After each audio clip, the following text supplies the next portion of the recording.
Oh no, but this is in the 60s, you see. This is the original series. He was basically a time agent. Yeah. And he was policing the timeline, and he accidentally beams onto the Enterprise. Onto the Enterprise, and then accidentally, I think, brings them back to the 60s, to the present day at the time. But the main one for time travel was, we were talking about the lovely Harlan Ellison, who you're very fond of. I never met the dude. Just a bit gropey. Bit of man love going on. Certainly. A man crush? Certainly not. No. Certainly not. He thinks he's a dick. I'm sure he's lovely. Decent enough writer though, because City on the Edge of Forever was a fantastic episode of Star Trek. It was. Lovely Joan Collins in it at the time. We disagree over whether she's still lovely. Not Niall likes old women. Not Niall likes the old ones.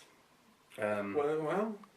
If he ever gets his DeLorean or time machine. This podcast has been going quite well. We've kept Niall from any racist outbursts so far. So let's leave the. I can't wait till we get back to the Nazis. I missed my fucking opening. Let's leave the old woman sex out of it for the time being.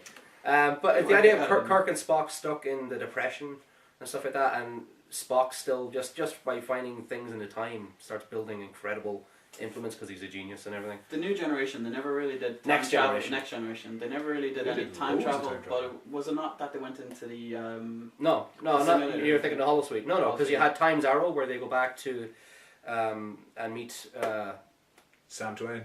Yeah, Mark Twain. Samuel Clemens. Yes. And they also meet Jack London as well. It's a bit, because I always hated that in Indiana Jones, where it's like he just accidentally meets everyone famous in history. You know, that was the premise of that show. I like that. But the Indiana Jones Chronicles. But they just about pull that off in the Times Arrow episode of Next Generation, where like you're already talking to Mark Twain. It's kind of an annoying sort of busybody in it. He keeps getting in their way and trying to foil their plans. But then there's a young like butler or bellboy working in a hotel, taking advice from Data, and he turns out to be Jack London, the author of Jack London. Yeah, and I think so. Seawolf. He did the Seawolf, anyway, I know that. Yeah, Times Arrow is cool because that's such a great premise. They go down to a planet and they find like a positronic signal or something like that, like like what would be Data's signal, and they find Data's head, except it's aged. Actually, you know what? It's like a mining operation on Earth near San Francisco, and they realize this cave has been sealed for 300, 400 years or whatever it is. It's Data's head, and Data's looking at his own head saying, yeah, this is my head, only it's like a couple of hundred years old. What happened? And by investigating it, sure enough, they do end up travelling back in time and getting into the situation. Oh, it's really, really good Next Generation stuff. So, like, we shouldn't mention, like, you not being a fan of the new one? A little bit of time travel in that? There's time travel in the fake Star Trek, yeah, in the one that's not Star Trek at all and shot all over my childhood. So, you guys can talk about it. But is it time travel when it's just going to the future? Are we considering it? Well, they go to the past in the fake Star Trek. For some fucking reason, your planet gets blown up, you have access to time travel, you go back not to prevent the destruction of your planet, but instead to kill a guy who simply failed to prevent it. He wasn't responsible, but he failed to prevent it, so better go back and blow up his planet. While doing an incredibly annoying Daniel Day-Lewis impression. They didn't have a time travel that, could go backwards. It was only like that black hole that they got sucked into or something like that. I really don't know, and I really don't care. It was that red shit that blew up worlds, caused time travel. Red matter? Yeah. Red matter, yeah. Like, build another machine. I'll make it for you in me fucking shed. I'll stick some tin foil on a cornflakes box and say that's the time machine. Just fuck you, J.J. Abrams.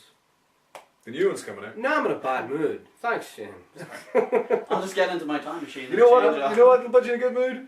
All good things. All good things. Episode of the Next Generation. In terms of time travel. Quality time travel. Really good stuff. Again, that's also one I don't want to talk about too much, because I'm rewatching Next Generation right now as well, and that's vague enough in my memory that I don't want to kind of.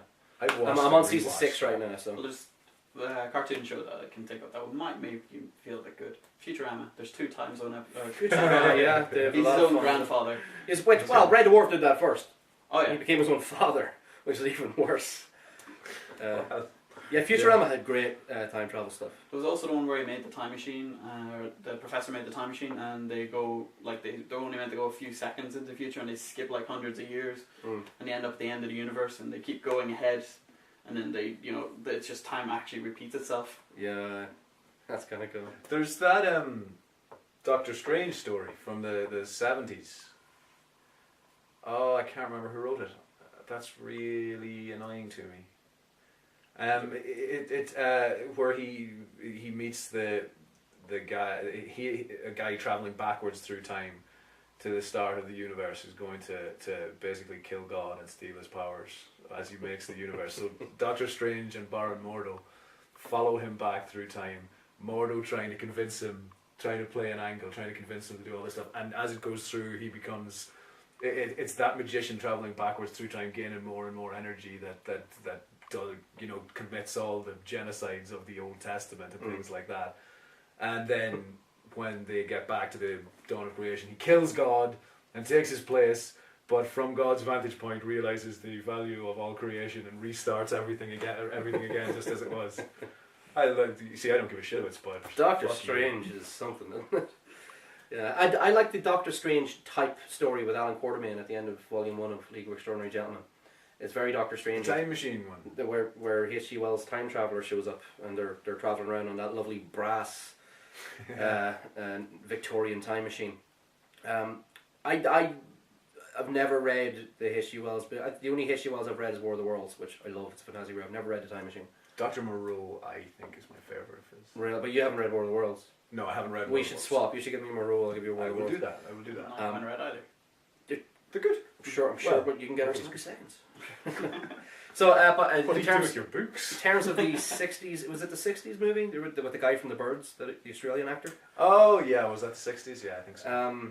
Which I have fond memories of that movie. I really liked that. And again, they committed to the Victorian setting and everything. But I think the other version, the 2000s one, Guy Pearce, which is directed by Wells' great-grandson, Simon Wells.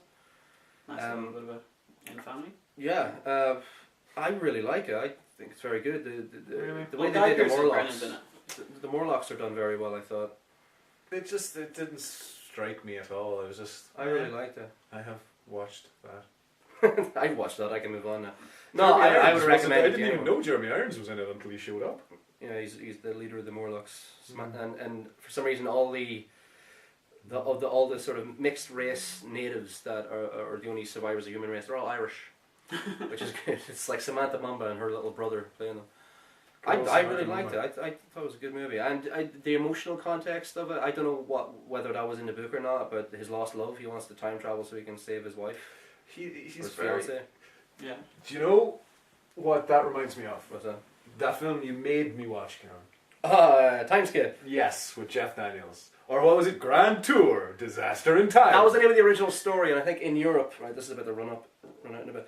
The original short story was titled that, and then in Europe it was released as that, but the American title is Timescape. What do you think of it now? I thought it was horrible, I thought it was brilliant. It's one of my favourite things ever. How can you think that was brilliant? It's great. It's just such a lovely, simple time travel story. This ordinary guy finds this conspiracy. People from the future are coming back and are basically disaster junkies. They're touring through history, going back to whenever there's a disaster. So they realize, why are they here? And they realize there's about to be a disaster in his hometown, and he's Jeff Daniels.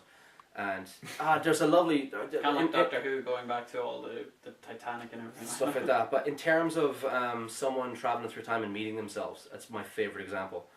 There's an argument he has with himself. He has to phone himself to bust himself out of jail. And well, that's kind of done the argument with himself. He kind of remembers to do something. You know? Yeah, stuff like that. I love that stuff. I really do. And just the arguments Daniels has with himself, and he's just like, God, man. You can see him frustrating himself, like, this guy's an asshole, you know? I love it, I really do. It's a great, and it's so simple, so low budget. It's like, get a wee bit of a budget, you could go make this movie yourself. All you need is a town and a cast, and a little bit of optical effects on this little time travel device that they put in their pockets. I love it. David Toohey also did The Arrival, which I like, and he's been most famous for the Riddick movies these days. Yeah, also shit. No, I like the Riddick movies. Timescape. No, it's all good stuff. You see, he has a slight problem being wrong a lot of the time. No, hang on a second. First of all, you did not explain to the good people of the internet how he discovers they're time travelers. How he discovers their time travels? Yeah. How he discovers that they are time travelers. What was it? They have the passports that they put in their He pockets. finds a passport. Yeah. And it's got a future date in it. Yeah. And now, any reasonable person finding a passport with a future date in it would go, oh man, they fucked up at the passport office. No, there's loads of them. You might potentially, There's loads of them. You might potentially, yes. Yeah. So then you might potentially, if you flick farther through, think, these are all fucking wrong. This guy's either a spy or a criminal. Jeff Daniels' first reaction is, time travel.